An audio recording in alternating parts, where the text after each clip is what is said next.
Okay, here is a tutorial that is going to give us this double exposure look that we see in the skull and gears picture right here. And here's all our layers that are involved in this. Now, before we get to this point, we'll go step by step. So we're going to need you to open in teacher handouts. There are two files.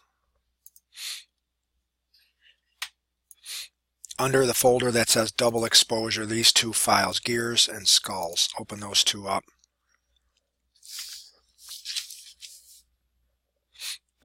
And you'll notice that the skull is actually in color. We're going to need you to change that to black and white.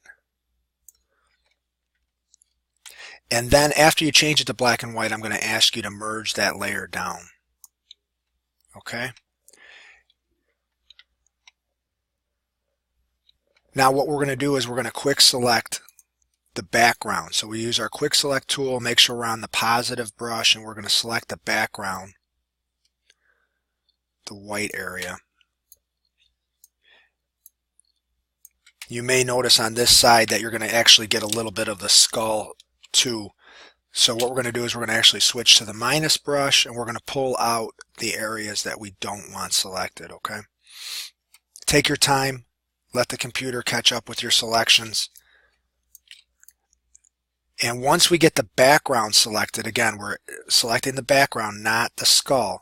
Once we get the background selected, what we're actually going to do is we're going to invert our selection. So we're going to go Select, Inverse right there. Now we've selected the skull. And if we go Refine Edge here, we'll see that our skull has been selected. Now what I want you to do is smooth it to about 10, and we'll feather it to about 5. And then we're going to output to a new layer with a layer mask. Okay? We're going to call this layer Skull. Alright. Now what I want you to do is I want you to go to double screen, and I want you to use the move tool, and I want you to bring the gears over on top of our skull, and then go back to single view. So there's our gears. They're gigantic. Let's zoom out a little bit. I want you to transform them so that they just fit on top of the skull. So transform tool is Control T. Control 0 will enable us to see the entire box. And I'm going to hold the Shift button as I resize my gears so that they fit just inside the skull. I'm going to let go of the Shift tool and stretch them out a little bit so that they fit just inside. You don't have to go over the horns, all right, just over the skull. Hit Enter or double click to apply your transformation. Okay, what we're going to do now is we're going to actually add a clipping mask, but before I do that I want to rename this layer Gears. So in order to create a clipping mask, I just right click in the blue, create a clipping mask, and now you should see your gears inside of your skull silhouette. Now what I'm going to need you to do is, we're going to zoom in a little bit. I want to bring portions of this skull back in view. So if I look at the skull here, I definitely want the eyes to come back and maybe a little bit of what was the nose to come back, maybe even some of the cracks. So what I'm going to do is I'm going to go to my gears layer and I'm going to add a layer mask. There's my layer mask. I'm now going to use black paint in my layer mask with the brush tool. And now your brush tools from previous tutorials, you might have a lot of different brushes. You can go ahead and reset your brushes to get rid of all the extra brushes. We don't need all those. So our brush tool, we're going to use a hardness of about, I would say, maybe 65%. And then the size, I don't know, somewhere around 90 pixels. And what I want to do is I want to make sure I'm in the layer mask, painting with black, and I want to bring back some of the features of the skull. So I'm going to actually, what I'm doing is I'm removing parts of the gears that you see here to bring back pieces of the skull. And you could see there is the eyeball, or what was the eye socket, I should say, of the skull. Now, I can do that on either side, bring back both of those eyes, or eye sockets. Also, the nose area might be a place that I want to bring some information back. Now what you have to realize is I'm painting with a brush that has 100% opacity and the edge is kind of hard, so it's not going to look natural until you change your opacity. Maybe lower it a little bit, maybe increase your brush size. And what we want to do is we want to start bringing other features back in. So I'm actually going to switch to white paint now and start playing with this idea of blending in parts of the machine with the skull so that it's not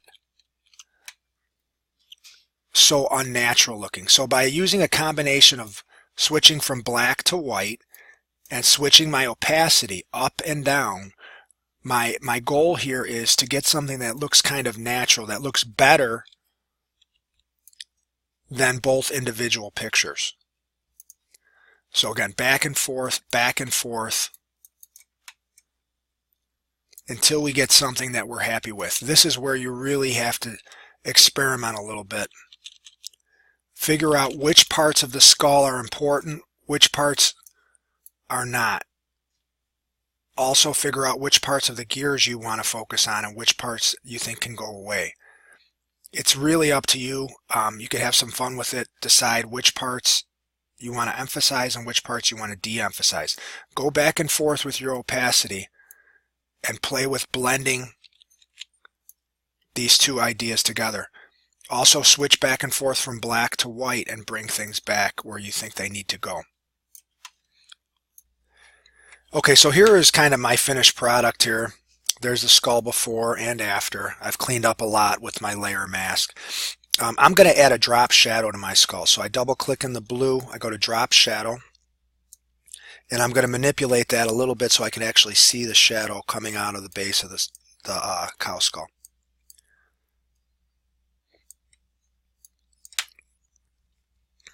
I'm going to hit OK. Now what I want to do is I want to bring in another background layer. So I'm going to go File, Open, and I'm going to go to the folder that says PS Textures. There's all sorts of textures here. I'm going to pick number 11. And what I want to do is I want to bring that texture onto my background with the skull. So again, back to my Move tool, grab the texture, bring it over, and we're going to go to Single View. Now my texture is actually in a clipping mask for some reason, so I'm going to release that clipping mask, and there's the texture. I want to make it the size of my image, so I'm going to back out a little bit. Use my transform tool, that's Control T, to make my textured background fit exactly. Hit enter. I'm going to name it background, and I'm going to drag that below my skull layer. Okay, there you go. Now that's nice, but it's not quite finished yet. I'm going to create a new layer right here, and this layer I'm going to call Smoke. And then what I'm going to do is I'm going to load the smoke brushes. And we know where the smoke brushes are located. They're underneath Digital Photo, PSD brushes, and smoke brushes by Photoshop stock are what we're looking for. It's going to give you a variety of brushes that look like smoke. Just grab one, whichever one you prefer. Make it big. Now, I'm painting with red. I actually want to be painting with black.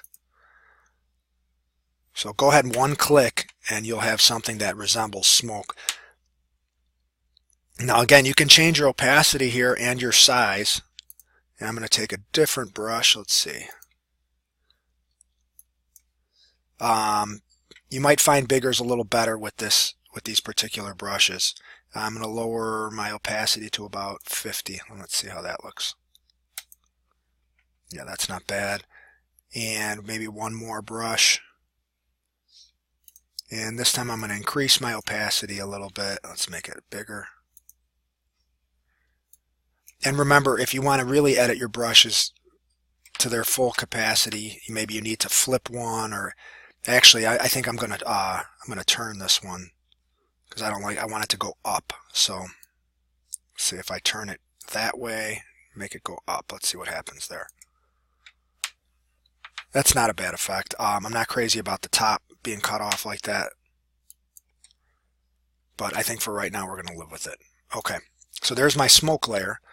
I also want to take that layer down in opacity a whole bunch. So I'm going to take my opacity of the smoke layer down to about 40%, just so, maybe 50%. So I get a hint of it.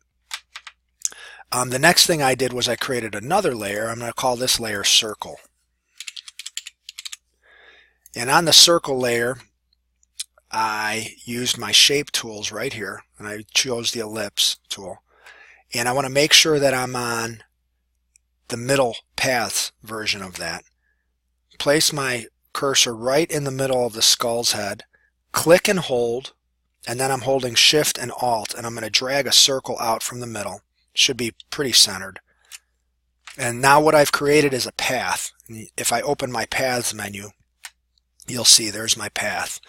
And what I'm going to do is I'm actually going to stroke the path, and that means I got to go back to my brush tool, and I got to go back to a regular brush, not one of my smoke brushes.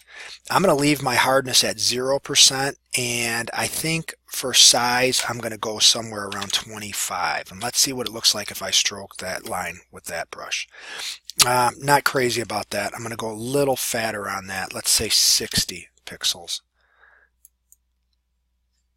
That's not bad. Now what I want to do is I want to click off of that path so that I can see it. I'm not crazy about it being that solid, so again I'm gonna lower my opacity, or you could try one of your blending tools. That might actually be more effective. So soft light's kind of interesting, overlay's pretty interesting, and I still might lower my opacity. And I actually created a layer mask here because I wanted the bottom of the circle to fade out. So by using my layer masks and filling it with a gradient, so there's my layer mask, go to the gradient fill black to nothing and drag up from the bottom, you can get the bottom of it to sort of fade out a little bit. And you can see I'm filling in that layer mask. And that's about it. So there's all my layers. There's your finished product. And that is the double exposure skull.